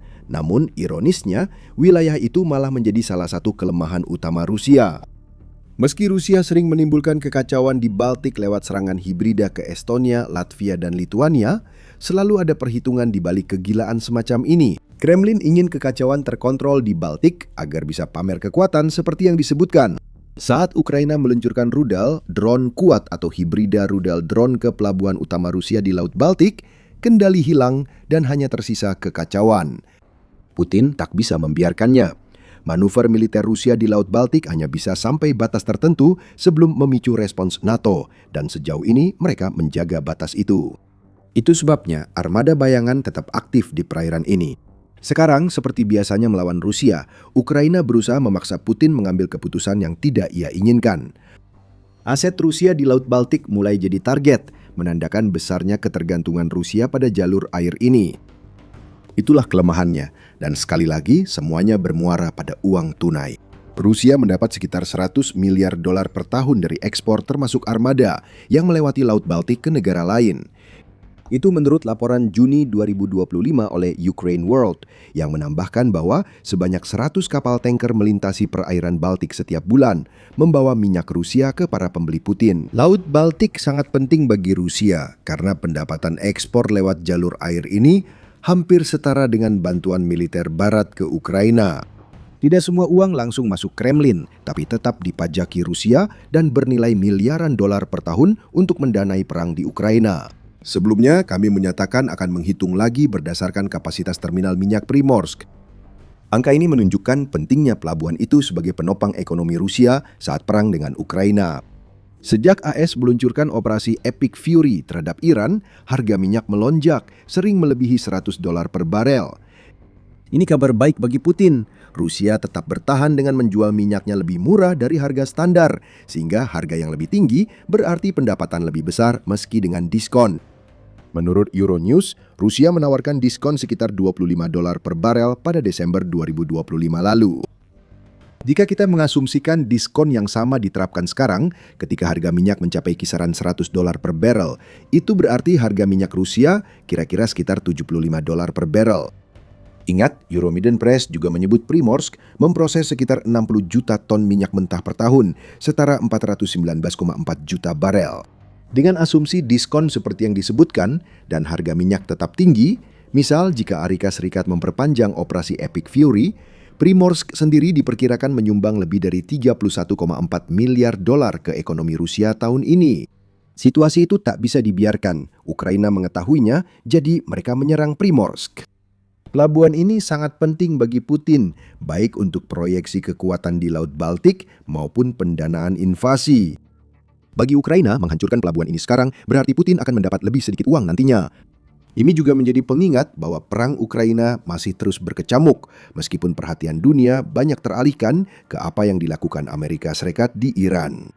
Ketika drone, kemungkinan hibrida drone rudal Flamingo, menyerang Primorsk, Ukraina tetap berada di agenda internasional. Putin menyaksikan sesuatu yang tak tergantikan, direnggut dari Rusia. Primorsk bukan satu-satunya hal tak tergantikan yang hilang dari Putin belakangan ini. Lebih dari 1.200 km dari Ukraina, Rusia sedang melindungi sesuatu yang tak tergantikan. Salah satu jalur utama lainnya yang telah mengalirkan uang ke mesin perang Putin disembunyikan. Rusia mengira jalur utama itu aman. Ukraina baru saja membukanya lebar-lebar dalam satu serangan presisi yang mengubah segalanya. Ukraina menghancurkan fasilitas minyak utama. Putin hanya dapat melihat arteri itu berdarah saat Ukraina mengenalkannya pada realitas baru perang yang ia mulai. Kita menuju ke Republik Tatarstan. Terletak di pertemuan antara sungai Kama dan Volga, Tatarstan seharusnya tidak pernah masuk dalam radar Ukraina. Tatarstan terletak di dalam Federasi Rusia, sehingga drone Ukraina harus menempuh lebih dari 1.000 km atau lebih dari 600 mil untuk mencapainya. Republik ini seharusnya menjadi tempat yang aman, terjamin, tempat yang sempurna bagi Putin untuk menempatkan beberapa fasilitas minyak terpenting Rusia, karena tidak mungkin Ukraina bisa membuat minyak itu terbakar. Anda mungkin sudah bisa menebak kemana arah pembicaraan ini. Putin benar-benar salah. Dan Ukraina baru saja membuktikannya dengan serangan dahsyat pada 23 Februari yang mengguncang Rusia, dan seperti yang akan Anda ketahui nanti, telah menyebabkan masalah besar pada pipa yang sangat diandalkan Rusia untuk menjaga aliran uang kotor yang mereka dapatkan dari minyaknya. Ketika fajar menyingsing di distrik Almetievsk, Tatarstan, warga distrik tersebut mengalami pagi yang tidak seperti biasanya. Tak seorang pun terbangun dengan tenang pagi itu. Sebaliknya, suara sirene memenuhi udara, disertai bunyi klakson pabrik yang panik saat serangkaian ledakan dahsyat mengguncang distrik tersebut. Ledakan ini meski menakutkan, bukan karena senjata yang menargetkan warga sipil Almetievsk. Ukraina memang telah mengirimkan beberapa senjata jarak jauh terkuatnya ke distrik tersebut, namun semuanya difokuskan pada satu target militer, yaitu stasiun pompa minyak utama Kalyakino yang dimiliki oleh JSC Transneft Prikamya. Drone Ukraina menempuh lebih dari 1.200 km atau sekitar 745 mil untuk mencapai target ini, menyerang satu persatu stasiun pompa yang menyalurkan minyak ke pipa Druzhba yang digunakan Rusia menghasilkan pendapatan sejak awal invasi Putin. Yang dihantam Ukraina bukan fasilitas minyak biasa. Menurut laporan News Sky, Pelikino adalah jalur utama minyak Rusia. Ini pusat pencampuran strategis sektor energi Rusia. Disinilah minyak dari Siberia Barat dan wilayah Ural-Volga berkumpul. Bahan mentah dicampur sesuai kondisi ekspor, lalu dikirim bertekanan tinggi ke pipa minyak utama Druzhba menuju terminal laut. Outlet itu melaporkan apa yang dihantam Ukraina pada 23 Februari. Dan outlet tersebut menindaklanjutinya dengan apa yang mungkin menjadi alasan utama mengapa Ukraina memilih stasiun pompa ini dibandingkan yang lain. Hampir sepertiga dari seluruh ekspor minyak Rusia melewati stasiun ini secara khusus. Kita akan membahas kerugian finansial yang baru saja ditimbulkan Ukraina terhadap Rusia dalam beberapa menit lagi. Sebelum itu, mari kita fokus pada kerusakan yang lebih nyata yang kita lihat setelah serangan jarak jauh terbaru Ukraina. Menurut UKR Inform, drone-drone yang dikirim Ukraina ke Tatarstan dioperasikan oleh Dinas Keamanan Ukraina atau SBU, dan mereka berhasil menghantam sasaran beberapa kali selama operasi tersebut. Sumber SBU mengatakan pada UKR Inform bahwa 6 ledakan terdengar di stasiun pompa target, dan setidaknya 1 drone Ukraina mengenai langsung tangki minyak di fasilitas itu. Kebakaran besar pun terjadi, dan baik foto maupun video dari kebakaran tersebut sudah sampai ke Telegraph. Media Rusia Astra kembali termasuk yang pertama menunjukkan kerusakan besar akibat serangan Ukraina pada jalur minyak tersembunyi Rusia. Mereka membagikan beberapa video yang diambil dari jarak sangat jauh dari lokasi serangan Ukraina. Api besar menjalar ke langit malam. Dengan gambar yang sudah dilacak lokasinya, Astra memastikan stasiun pompa Kalukino paling parah terdampak serangan drone Ukraina. Frame pertama diambil dari jarak 3,5 hingga 4 km dari OPS, sedangkan video kedua diambil dari jarak 5 km. Astra menyatakan video yang mereka bagikan menunjukkan besarnya kebakaran akibat Ukraina. Jika kobaran api terlihat dari jarak jauh, berarti kebakarannya sangat besar dan bisa butuh berhari-hari untuk memadamkannya. Dan bahkan setelah apinya berhasil dipadamkan, Rusia masih harus menghadapi pekerjaan sulit untuk melakukan perbaikan yang bisa membuat stasiun pompa minyaknya tidak beroperasi selama berminggu-minggu, bukan berbulan-bulan. Menghadapi kebakaran yang begitu besar hingga bisa terlihat dari kejauhan, Rusia melakukan apa yang selalu mereka lakukan setelah serangan jarak jauh Ukraina yang berhasil, yaitu berbohong sejadi-jadinya. Militanyi membagikan komentar pejabat Rusia usai serangan, menyatakan sistem pertahanan udara menetralkan UAV di langit distrik Almechevsky. Akibat jatuhnya puing-puing di zona industri, terjadi kebakaran lokal. Serius, Rusia, apa kita akan pakai alasan puing drone lagi? Kebakaran yang bisa terlihat dari 5 km atau sekitar 3 mil jauhnya, itu disebabkan oleh potongan logam dan puing-puing plastik. Kebetulan, puing-puing itu kembali mengenai target yang memang diincar Ukraina. Jika ini adalah pertahanan udara Rusia yang sedang beraksi, rasanya Putin akan lebih beruntung jika ia memerintahkan pertahanan udaranya untuk menembaki fasilitas yang menjadi target Ukraina. Setidaknya, Rusia tidak perlu pura-pura lagi. Pertahanan itu tak efektif melawan drone-drone Ukraina yang sangat akurat. Puing-puing terus menghantam berulang kali. Dan apa artinya ini bagi Rusia? Seperti yang dijelaskan oleh Militani, adalah bahwa mereka telah kehilangan sebuah stasiun pompa yang menerima dan mencampur minyak dari beberapa wilayah berbeda yang kemudian dialirkan ke pipa Druzhba. Saat beroperasi sebagaimana mestinya, stasiun pompa Kalyukino melayani beberapa kilang utama Rusia dan mengirim minyak ke negara-negara yang masih membeli dari Rusia, meski Putin dan negaranya mendapat sanksi. Anda bahkan bisa menyebut apa yang baru saja dilakukan Ukraina sebagai isyarat penghinaan yang ditujukan langsung ke salah satu negara yang disuplai Rusia dengan minyak ilegalnya. Tapi kita akan kembali ke negara tertentu itu sebentar lagi. Militani menyatakan stasiun pompa yang baru diserang Ukraina mampu menerima dan memompa hingga 350.000 ton minyak per hari. Media mengklaim ini setara 4,2 juta ton per tahun, namun perhitungannya tidak tepat. Apakah Militani ingin menyatakan bahwa stasiun Kalyukino menerima 350.000 ton minyak per bulan, sehingga totalnya 4,2 juta ton per tahun? Atau mereka salah hitung? 350.000 ton minyak per hari berarti 127,75 juta ton per tahun, yang lebih sesuai dengan angka lebih dari 100 juta ton minyak yang dibagikan oleh peneliti senior di Caspian Policy Center, Dr. Eric Rudensholz, dalam sebuah unggahan tentang serangan Ukraina di LinkedIn. Angka lebih dari 100 juta tampaknya paling mungkin benar, dan hal ini membawa kita pada alasan mengapa Ukraina melakukan serangan khusus ini. Alasan utama dari semua itu adalah menyelesaikan masalah pipa Druzhba. Seperti telah disebutkan, stasiun Kalyukino memproses sekitar 30% minyak mentah Rusia yang dikirim ke jalur ekspor utama seperti pipa Druzhba. Minyak itu berasal dari beberapa sumber berbeda, termasuk Tatarstan sendiri, bersama dengan Siberia Barat, Bashkortostan, dan Udmurtia.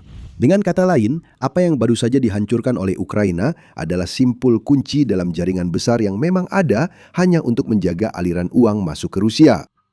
Rusia. Sebelum invasi Putin, uang itu membantu rakyat Rusia. Uang itu kini dipakai untuk invasi yang membawa bencana yang dimulai pemimpin Rusia 4 tahun lalu. Pipa Druzhba berkapasitas 2 juta barel minyak Rusia per hari, meski tidak selalu jelas apakah kapasitas itu tercapai. Jika kapasitas maksimum tercapai, pipa Druzhba menyalurkan minyak senilai jutaan dolar bagi Rusia tiap bulan. Bahkan dengan batas harga 44,10 dolar yang telah ditetapkan pada minyak mentah Rusia oleh Uni Eropa atau UE, 2 juta barel per hari setara dengan 88,2 juta dolar. Kalikan itu dengan 365 hari dalam setahun, dan Anda mendapatkan hampir 32,2 miliar dolar, bahkan dengan diskon besar yang terpaksa diberikan Rusia pada minyak mentahnya akibat sanksi Uni Eropa. Tentu saja, tidak semua minyak yang mengalir melalui pipa Druzhba dijual ke negara lain. Seperti yang sudah kami sebutkan sebelumnya, sebagian minyak itu dikirim ke kilang di dalam Rusia. Namun, Ukraina yang berhasil menghancurkan stasiun pompa yang bertanggung jawab memproses sekitar 30% minyak mentah yang mengalir melalui pipa Druzhba merupakan kemenangan besar bagi Ukraina. Artinya, Rusia kehilangan jutaan hingga puluhan juta dolar setiap hari stasiun pompa yang diserang Ukraina belum diperbaiki. Dan mengingat besarnya kebakaran yang terjadi, yang begitu besar sehingga Rusia bahkan kemungkinan belum tahu seberapa parah kerusakan yang harus mereka perbaiki, tampaknya stasiun Kalyukino akan tetap tidak beroperasi untuk waktu yang cukup lama. Menurut Newsky, tindakan Ukraina baru-baru ini telah menimbulkan efek domino di seluruh jaringan logistik Transneft. Minyak tak akan sampai ke tempat yang dibutuhkan Rusia karena stasiun pompa utama hancur.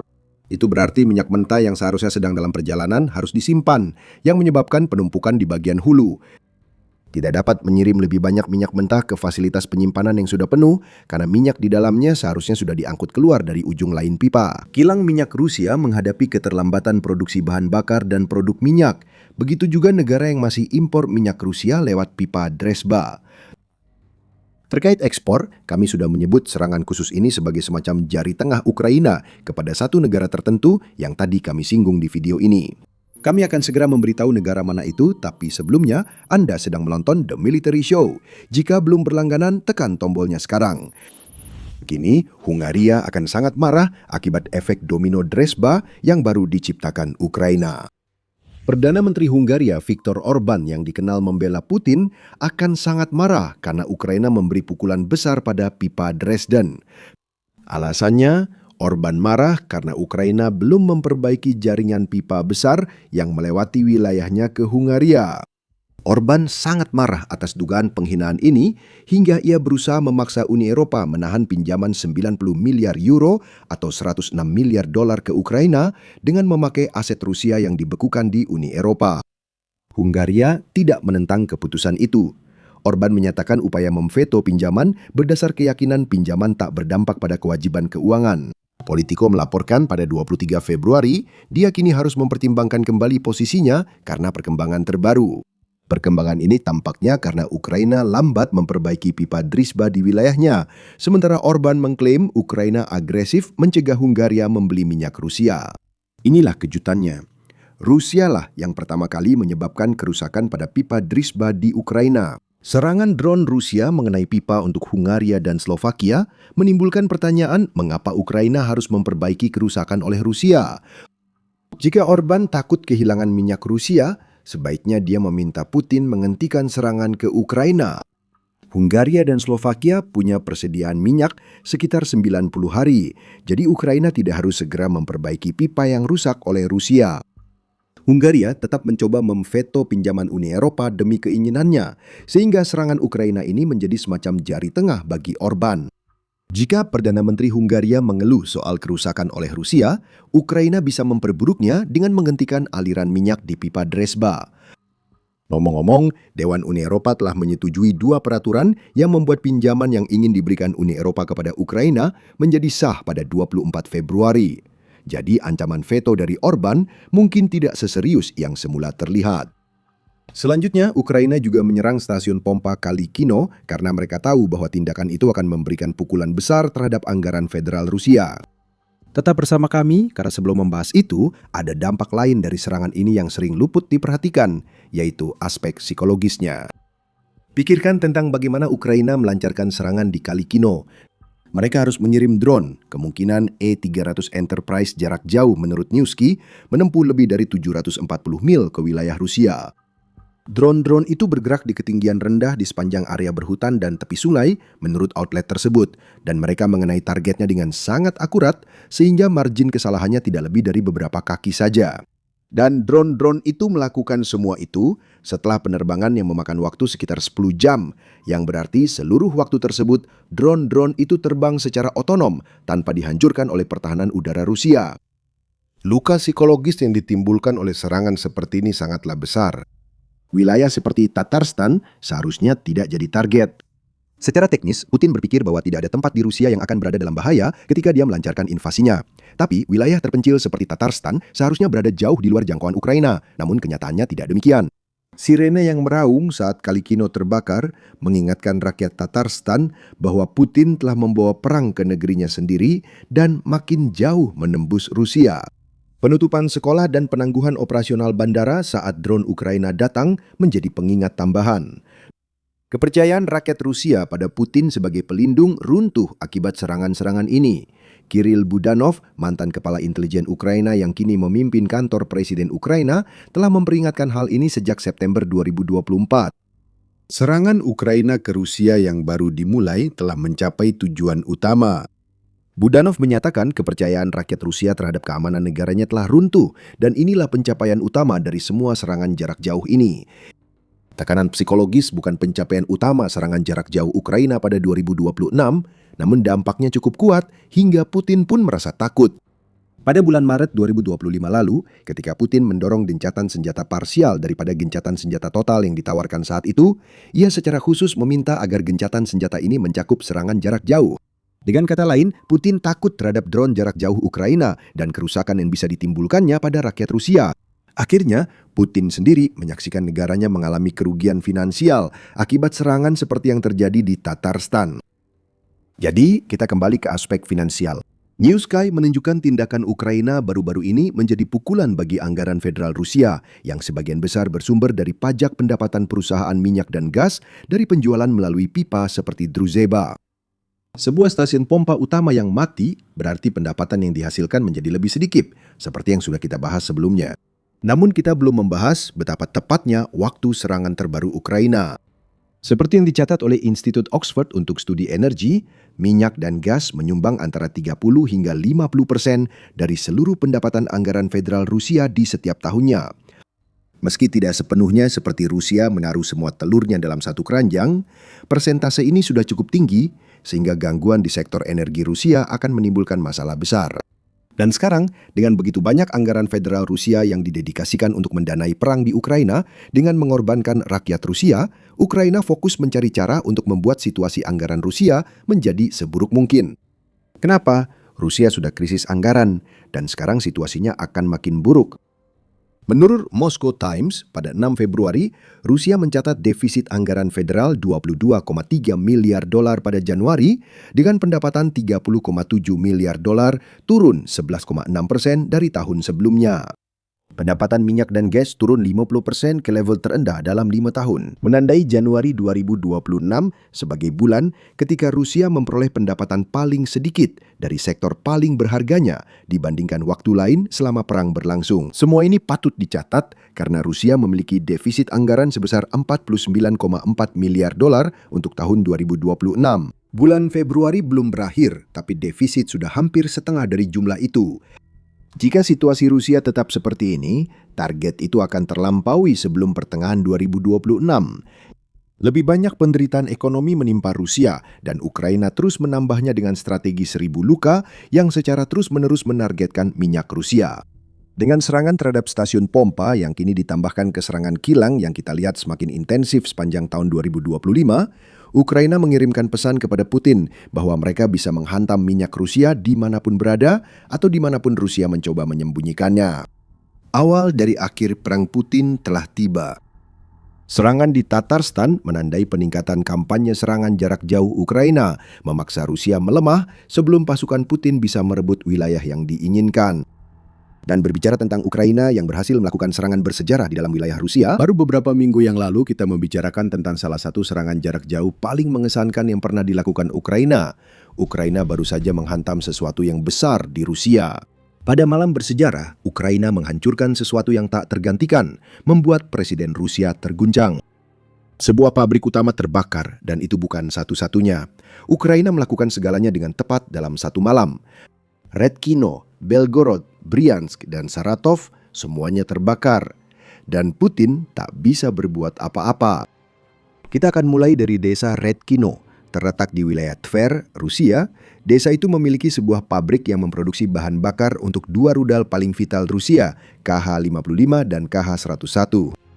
Putin mengira pabrik itu akan aman. Tver terletak di antara Moskow dan Sankt Petersburg, dan drone Ukraina harus menempuh ratusan mil untuk mencapainya. Dan itulah yang mereka lakukan.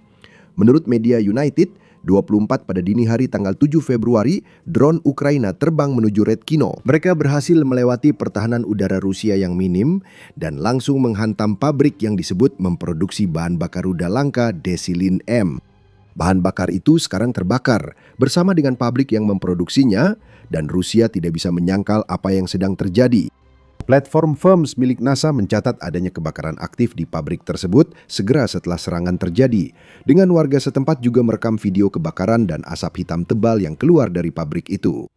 Sebuah video yang dibagikan United 24 Media di X menunjukkan kobaran api yang direkam dari kejauhan. Lewat deretan pohon kita melihat api. Kita mendengar dengungan drone yang datang dan tembakan putus asa pertahanan udara Rusia saat mereka gagal menghentikan senjata yang dikirim Ukraina ke Redkino. Drone itu mengenai sasarannya, menyebabkan ledakan besar dan pabrik Redkino terbakar. Lebih banyak lagi, rekaman yang dibagikan oleh saluran Telegram Astra menunjukkan salah satu drone Ukraina sedang menuju ke pabrik tersebut. Saluran tersebut mengatakan bahwa warga juga melaporkan adanya bau kimia yang berasal dari pabrik yang hancur itu, menunjukkan bahwa drone Ukraina mengenai sesuatu yang sangat penting. Pabrik eksperimental Redkino adalah perusahaan industri besar Rusia yang fokus pada pengembangan dan produksi produk kimia. Situs web perusahaan menyebut pabrik itu produsen kimia unik untuk industri penerbangan dan antariksa selama puluhan tahun. Kata kunci di sini adalah beberapa dekade dalam satu malam. Ukraina telah menghancurkan sesuatu yang telah diandalkan Rusia setidaknya selama Putin berkuasa. Kita akan membahas alasan pentingnya pabrik ini dan produksinya nanti di video ini. Pertama, kami sudah memberitahu Anda bahwa semuanya terbakar di Rusia, dan kami tidak berbohong. Serangan Repkino telah menjadi sorotan utama, tapi itu hanyalah salah satu dari serangkaian serangan yang berhasil dilakukan Ukraina. Pada tanggal 7 Februari, menuju ke Bryansk, Ukraina mengerahkan rudal Neptune dan sistem roket artileri mobilitas tinggi atau HIMARS untuk menghancurkan infrastruktur energi di seluruh wilayah Rusia ini, membuat banyak penduduk Bryansk terjebak dalam kegelapan. Oblast ini yang berbatasan dengan wilayah Sumy dan Chernihiv di Ukraina telah lama menjadi target Ukraina karena letaknya yang dekat. Dan sekarang Ukraina membuat penduduk oblast tersebut merasakan sebagian penderitaan yang juga dirasakan rakyat Ukraina akibat serangan terus-menerus Rusia terhadap jaringan energi Ukraina. Gubernur Bryansk, Alexander Bogomas, melaporkan, Angkatan bersenjata Ukraina menyerang wilayah kami dengan rudal Neptune jarak jauh dan sistem peluncur roket ganda HIMARS. Akibat serangan tersebut, pasokan listrik terganggu di 7 kota madya. Tim khusus dan darurat memulihkan pasokan listrik. Militer Ukraina belum memberi komentar resmi soal serangan itu, dan Kyiv Independent juga belum bisa mengonfirmasi klaim Bogomas pada 7 Februari. Namun, tampaknya Ukraina yang melakukannya. Rusia sering menyangkal serangan, sehingga konfirmasi atas serangan yang berhasil sangat jarang dan penting dicatat. Masih banyak lagi. Malam sebelum Ukraina membakar Repkino dan Bryansk, mereka juga menargetkan Oblast Belgorod di Rusia. Wilayah Belgorod di perbatasan Ukraina menjadi sasaran penembakan besar yang menimbulkan kerusakan serius, menurut laporan Reuters dari pernyataan Gubernur Vyacheslav Gladkov. Musuh telah menembaki kota Belgorod yang merupakan wilayah sipil. Semua orang tahu kami tidak memiliki target militer. Telah terjadi kerusakan serius. Saya sudah keluar melihat-lihat, klaim Gladkov dalam pidato duka kepada warga Belgorod. Ini adalah pernyataan yang tidak jujur. Gladkov mengklaim bahwa Belgorod tidak bersalah, sementara Rusia terus mengirimkan rudal seperti KH-101 yang akan kita bahas nanti di video ini untuk menyerang infrastruktur energi Ukraina. Rusia mengubah fasilitas energi menjadi target militer. Ukraina hanya mengajarkan kepada Putin apa arti sebenarnya hal itu bagi rakyatnya. Presiden Ukraina Volodymyr Zelensky juga membantah klaim Gladkov tentang serangan Ukraina terhadap infrastruktur energi Rusia. Saat ditanya 8 Februari apakah Ukraina punya sumber daya menyerang infrastruktur energi sebelum target militer, Zelensky menyebut keduanya sama saja. Kita tak perlu memilih antara menyerang target militer atau infrastruktur energi. Dia menjual energi, Putin menjual minyak, jadi ini target energi atau militer. Sejujurnya itu sama saja. Dia menjual minyak, mengambil uangnya, menginvestasikan untuk senjata, lalu menggunakan senjata itu untuk membunuh orang Ukraina, jelas Zelensky. Pernyataan Gladkov memberi sedikit konteks soal alasan Gubernur Bryansk mengkonfirmasi serangan Ukraina di wilayah ini. Rusia menuding Ukraina sebagai negara teroris akibat serangan ke jaringan energi Rusia. Kemunafikan ini luar biasa. Pusat Analisis Kebijakan Eropa mencatat pada Desember bahwa semua 15 pembangkit listrik termal Ukraina rusak atau hancur akibat serangan Rusia. Satu rangkaian serangan Rusia pada 25 November saja telah membuat 40.000 orang di Kiev, 21.000 di Dnipro, 20.000 di Odessa, 13.000 di Chernihiv, dan lebih dari 8.000 di Kharkiv kehilangan listrik. Mungkin Gubernur Bryansk dan Belgorod tidak tahu tindakan negara mereka di Ukraina, atau mereka tahu dan memanfaatkan serangan Ukraina di wilayah mereka untuk propaganda. Tidak masalah. Infrastruktur energi Belgorod juga terbakar, dan kami akan segera beritahu seberapa parahnya. Sebelum membahas lebih lanjut, Anda sedang menonton acara militer. Jika belum berlangganan, sekarang waktu yang tepat. Kembali ke Belgorod. Menurut laporan tanggal 7 Februari di Kyiv Independent, pemadaman listrik dan gangguan daya dilaporkan terjadi di seluruh Belgorod setelah serangan Ukraina terhadap infrastruktur energi oblast tersebut. Dan pemadaman ini bukanlah kejadian yang terisolasi. Media menyebut ini kali ketiga pemadaman listrik meluas di kota Belgorod dalam seminggu.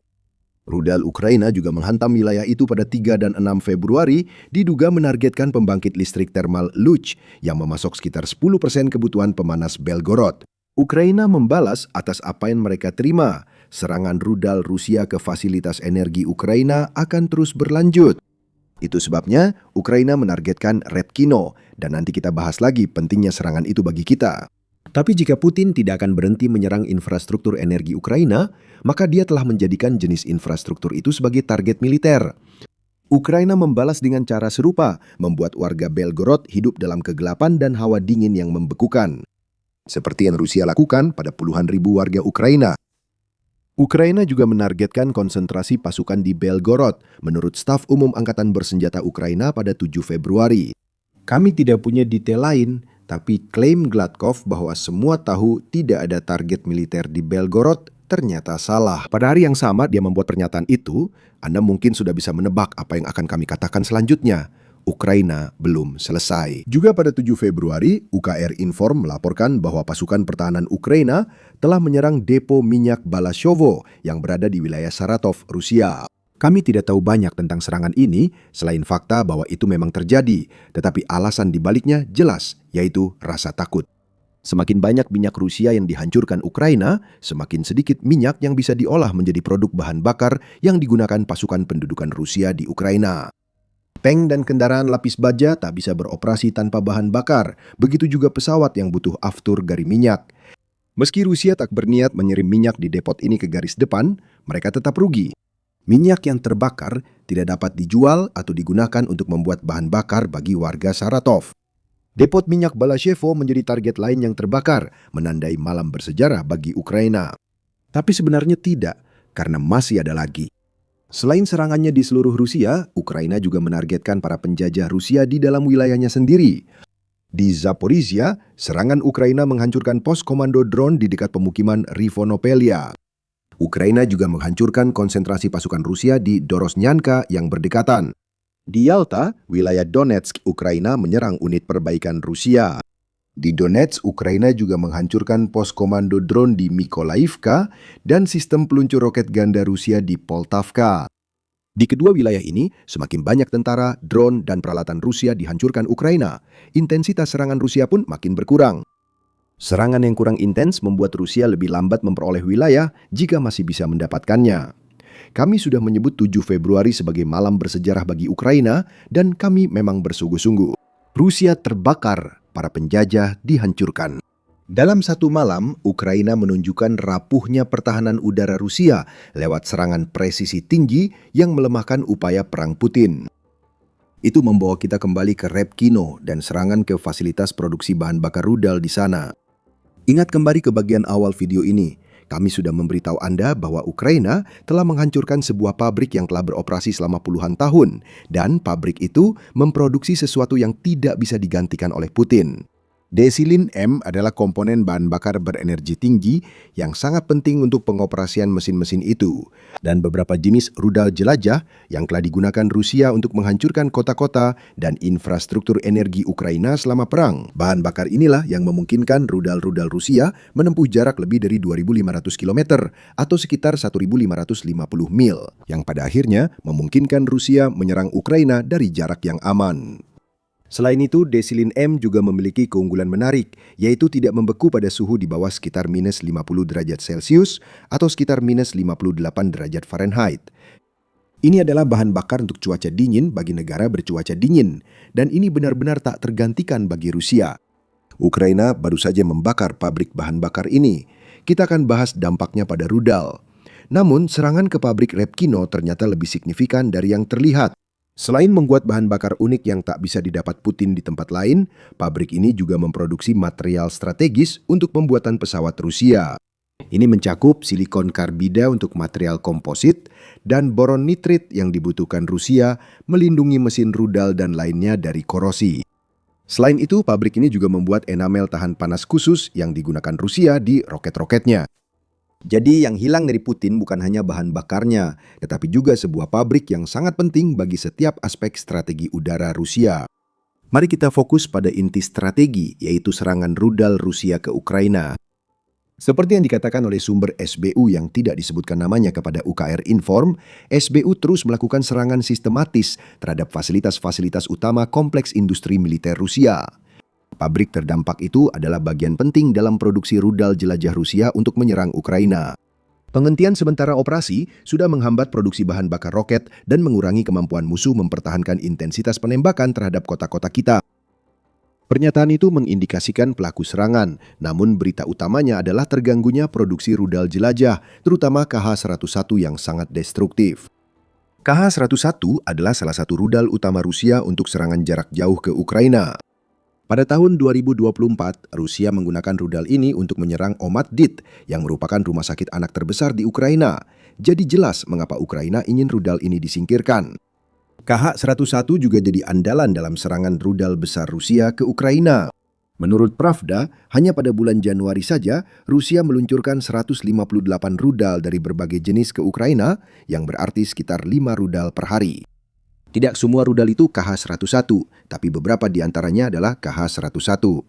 Menghentikan produksinya sangat penting bagi Ukraina. KH-101 adalah rudal yang diklaim Rusia memiliki tingkat akurasi 10 hingga 20 meter, atau antara 32,8 dan 65,6 kaki. Rudal ini digunakan sejak 2012 dan pada awal 2024, Rusia mengembangkan versi modifikasi dengan 2 hulu ledak, membuatnya 2 kali lebih mematikan. KH-101 dapat membawa hulu ledak konvensional atau nuklir dan dirancang terbang rendah sehingga sulit ditembak jatuh pertahanan udara Ukraina. Menurut beberapa sumber, rudal ini dapat menempuh jarak jauh dengan jangkauan maksimum 4.500 km atau hampir 2.800 mil. Dan daya hantamnya besar karena hulu ledaknya berbobot 400 kg atau 881 pon. Perlu diingat, Rusia telah memodernisasi KH-101 sehingga versi terbarunya memiliki daya ledak 2 kali lipat. Pertahanan udara Ukraina bisa menembak jatuh rudal-rudal ini dan telah melakukannya berulang kali, tapi keberhasilannya tak pernah sempurna. Sebagai contoh, pada Oktober 2025, Rusia meluncurkan 270 rudal ke Ukraina. Dari jumlah tersebut, Ukraina berhasil menembak jatuh 146 rudal yang berarti tingkat keberhasilan sebesar 54%. Persentasenya berubah tiap bulan, biasanya tergantung jumlah rudal dan sistem pertahanan udara di Ukraina. Namun intinya tetap sama.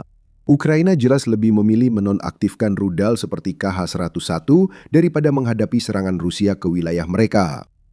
Serangan terhadap pabrik Redkino berhasil mencapai tujuan tersebut. Dan bahkan jika kerusakannya hanya bersifat sementara, yang mana kita belum tahu pasti, itu tetap berarti akan ada penundaan bagi Rusia dalam memproduksi komponen bahan bakar yang dibutuhkan untuk KH-101 mereka beserta beberapa rudal lainnya.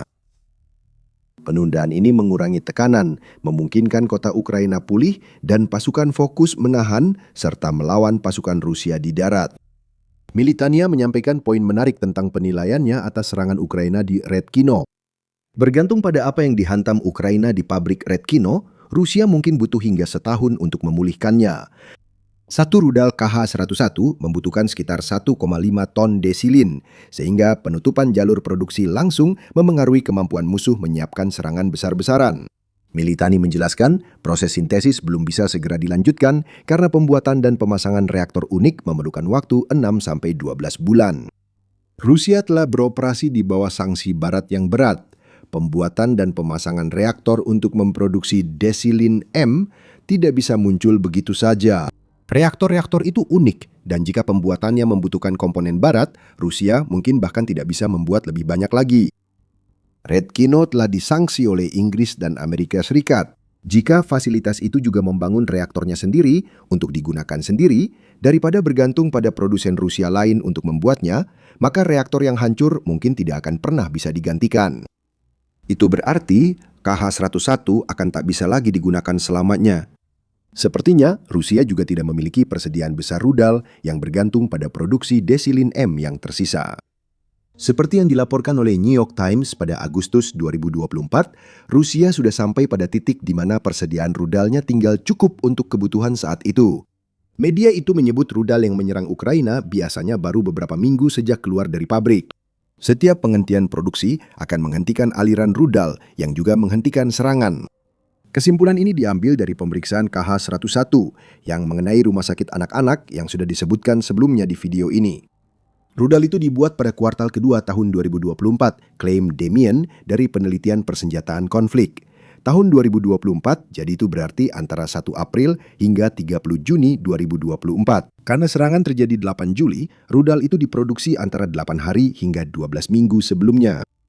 Sepertinya Ukraina baru saja memberikan masalah logistik besar kepada Putin. Lebih tepatnya, masalah itu baru saja ditimbulkan oleh SBU. UKR Info mengatakan bahwa drone dari Pusat Operasi Khusus Alpha milik SBU menghantam pabrik Redkino.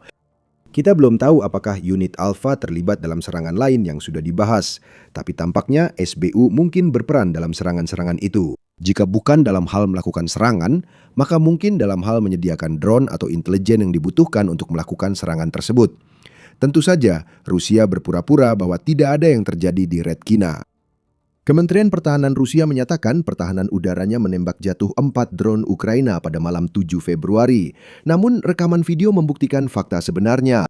Ukraina memakai sanksi udaranya sendiri untuk menghancurkan pabrik yang tak tergantikan bagi Putin dan melakukannya pada malam ketika Ukraina membuat beberapa wilayah Rusia terbakar.